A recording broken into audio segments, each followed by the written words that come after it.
ശ്രീദേവി അസ്ട്രോളജിയിലേക്ക് ഏവർക്കും സ്വാഗതം. എല്ലാവർക്കും ശിവരാത്രി ആശംസകൾ. എല്ലാവരും ശിവരാത്രി വ്രതം എടുക്കാൻ ശ്രമിക്കണം. ക്ഷേത്ര ദർശനം നടത്തണം. ഭഗവാന്റെ അനുഗ്രഹത്താൽ എല്ലാവരും ധന്യരാവുകയും വേണം. ഈ വർഷത്തെ ശിവരാത്രി വ്രതം തലേ ദിവസം ശനി പ്രദോഷമാണ്, ശനിയാഴ്ച.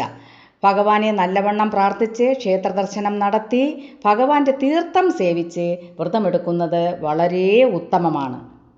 ജീവിതത്തിൽ അനുഭവിച്ചു കൊണ്ടിരിക്കുന്നതായ എല്ലാ ദുരിതങ്ങളും കടബാധ്യതകളും മാറാനും രോഗദുരിതങ്ങൾ ഒഴിഞ്ഞു പോകാനും ശനിദോഷ നിവാരണത്തിനായിട്ടും മോക്ഷപ്രാപ്തിക്കും ഒക്കെ ആയിട്ടാണ് ശിവരാത്രി വ്രതം പ്രധാനമായും എടുക്കുന്നത്. ശിവരാത്രി വ്രതം ഓരോരുത്തരും ഓരോ രീതിയിലാണ് എടുക്കാറുള്ളത്. ശിവരാത്രിക്ക് മുമ്പായി 5 ദിവസവും 3 ദിവസമോ അല്ലെങ്കിൽ തലേ ദിവസമോ വ്രതമെടുക്കുന്നവരുമുണ്ട്. അതും ഉത്തമം തന്നെ. ഇനി ഒരു 10% പേരെങ്കിലും വ്രതമെടുക്കാതെ, തലേ ദിവസം പോലും വ്രതമെടുക്കാതെ ക്ഷേത്ര ദർശനം നടത്തുന്നവരും ഉണ്ടായിരിക്കും. അവർ ശിവരാത്രി ദിവസം ബ്രാഹ്മമുഹൂർത്തത്തിൽ എണീറ്റ് മത്സ്യം മാംസമൊക്കെ ഉപേക്ഷിച്ച് കുളിച്ച് ശുദ്ധമായി ശുദ്ധവസ്ത്രം ധരിച്ച് ഓം നമഃശിവായ എന്ന മന്ത്രജപത്തോടുകൂടി ശിവക്ഷേത്ര ദർശനം നടത്തി ഭഗവാനെ പ്രാർത്ഥിക്കാവുന്നതാണ്. എല്ലാ അനുഗ്രഹവും ലഭിക്കുക തന്നെ ചെയ്യും.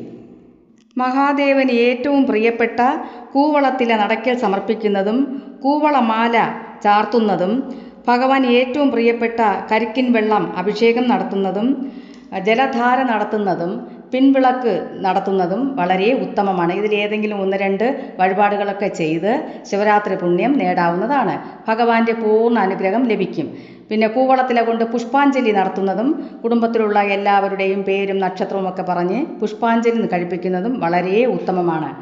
എൻ്റെ മഹാദേവ എന്ന് വിളിച്ച് സങ്കടങ്ങൾ പറഞ്ഞ് പ്രാർത്ഥിച്ചാൽ എല്ലാ സൗഭാഗ്യങ്ങളും ഭഗവാൻ തരും. എല്ലാ അസുഖങ്ങളും രോഗദുരിതങ്ങളും കടബാധ്യതകളും ഒക്കെ മാറും. നിങ്ങൾ അനുഭവിച്ചുകൊണ്ടിരിക്കുന്ന എല്ലാ ദുരിതങ്ങൾക്കും അറുതി ഉണ്ടാകും. ആരോഗ്യമുള്ളവർ രാത്രി ഉറക്കമൊഴിഞ്ഞ് ഭഗവാന്റെ പ്രിയ നാമങ്ങളും മന്ത്രങ്ങളും ജപിക്കണം. നമ്മുടെ എല്ലാ ദുരിതങ്ങളും സങ്കടങ്ങളും മഹാദേവൻ മാറ്റിത്തരും. ഉറക്കമൊഴിഞ്ഞ് ശിവരാത്രി വ്രതം എടുക്കുന്നവർ ശിവപുരാണം വായിക്കുന്നതും കേൾക്കുന്നതും വളരെ ഉത്തമമാണ്. അതുപോലെ തന്നെ ഭഗവാന് ഏറ്റവും പ്രിയപ്പെട്ട പഞ്ചാക്ഷരി സ്തോത്രം, ശിവ പഞ്ചാക്ഷരി സ്തോത്രം പറയുന്നതും കേൾക്കുന്നതും ഉത്തമമാണ്. ശിവപഞ്ചാക്ഷരി സ്തോത്രം തുടങ്ങുന്നത് ഇങ്ങനെയാണ്: നാഗേന്ദ്രഹാരായ ത്രിലോചനായ ഭസ്മാംഗരാഗായ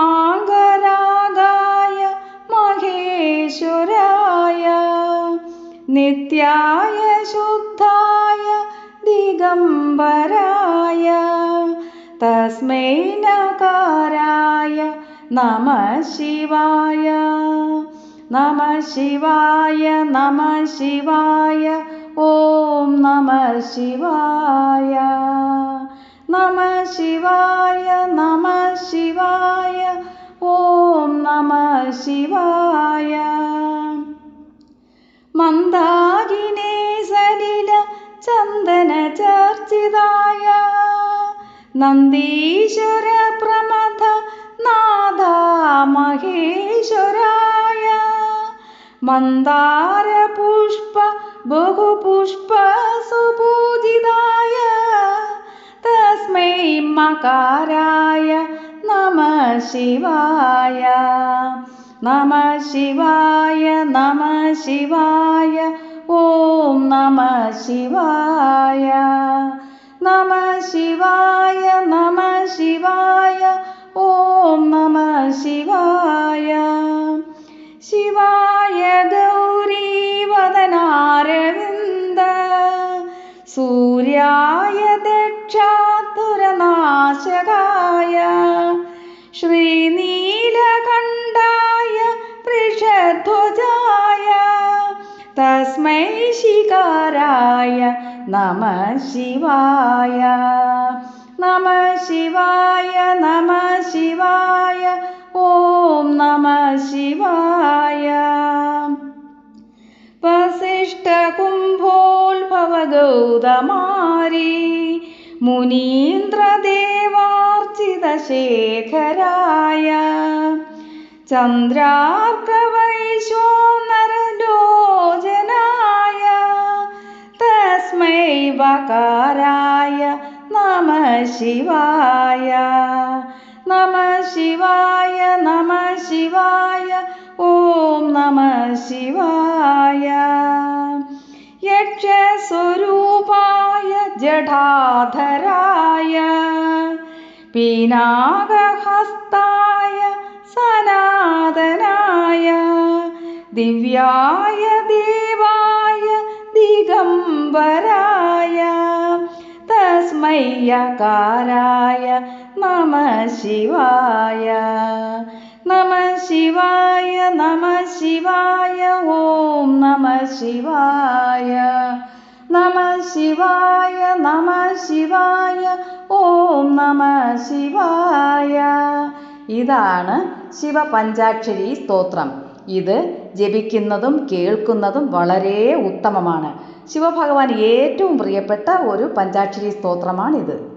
വിദേശത്ത് ജീവിക്കുന്നവരും ഇന്ത്യയുടെ മറ്റ് സംസ്ഥാനങ്ങളിലൊക്കെ ജീവിക്കുന്നവരും മറ്റു രാജ്യങ്ങളിൽ ജീവിക്കുന്നവരും ഓം നമഃ ശിവായ ഒരു 108 പ്രാവശ്യം പറയുമ്പോൾ ശിവൻ്റെ രൂപം മനസ്സിൽ പതിയും. മനസ്സിൽ ഭഗവാനെ കാണാൻ കഴിയും. അപ്പോൾ നിങ്ങൾ നല്ല നാമങ്ങളും മന്ത്രങ്ങളും ഒക്കെ പറഞ്ഞ് ഭഗവത് പ്രീതി നേടാവുന്നതാണ്. ഭഗവാന്റെ നാമങ്ങളും മന്ത്രങ്ങളും ഒക്കെ ഏത് ദിക്കിലിരുന്ന് പറഞ്ഞാലും ഭഗവാൻ കേൾക്കുകയും ശിവരാത്രി പുണ്യം ലഭിക്കുകയും ശിവഭഗവാന്റെ അനുഗ്രഹത്താൽ നിങ്ങൾ ധന്യരാവുകയും ചെയ്യും. അത് തീർച്ചയാണ്. നമ്മുടെ ജീവിതത്തിലുള്ള എല്ലാ പ്രശ്നങ്ങളും മാറാനും ഈ ശിവരാത്രി വ്രതം എടുക്കുന്നത് വളരെ ഉത്തമമാണ്. കരഞ്ഞു പ്രാർത്ഥിക്കുന്ന സങ്കടങ്ങളെല്ലാം ഭഗവാന്റെ അനുഗ്രഹത്താൽ ക്ഷിപ്രപ്രസാദത്താൽ നമുക്ക് പുണ്യം ലഭിക്കുന്നു. കൂവളത്തില കൊണ്ടുള്ള അർച്ചന വളരെ വിശേഷമാണ്. നക്ഷത്രവും പേരുമൊക്കെ പറഞ്ഞ് അർച്ചന കഴിപ്പിക്കുന്നത് വളരെ ഉത്തമമാണ്. എല്ലാവരും സബ്സ്ക്രൈബും ലൈക്കും ഓം നമഃ ശിവായ എന്ന് കമൻറ്റും ചെയ്യണം. എല്ലാവർക്കും എല്ലാ സൗഭാഗ്യങ്ങളും ശിവഭഗവാൻ തന്ന് അനുഗ്രഹിക്കട്ടെ. ജീവിതത്തിൽ സമാധാനവും സന്തോഷവും ഉടനീളം ഉണ്ടാവട്ടെ എന്ന് ഞാനും സർവശക്തനോട് ആത്മാർത്ഥമായി പ്രാർത്ഥിക്കുന്നു.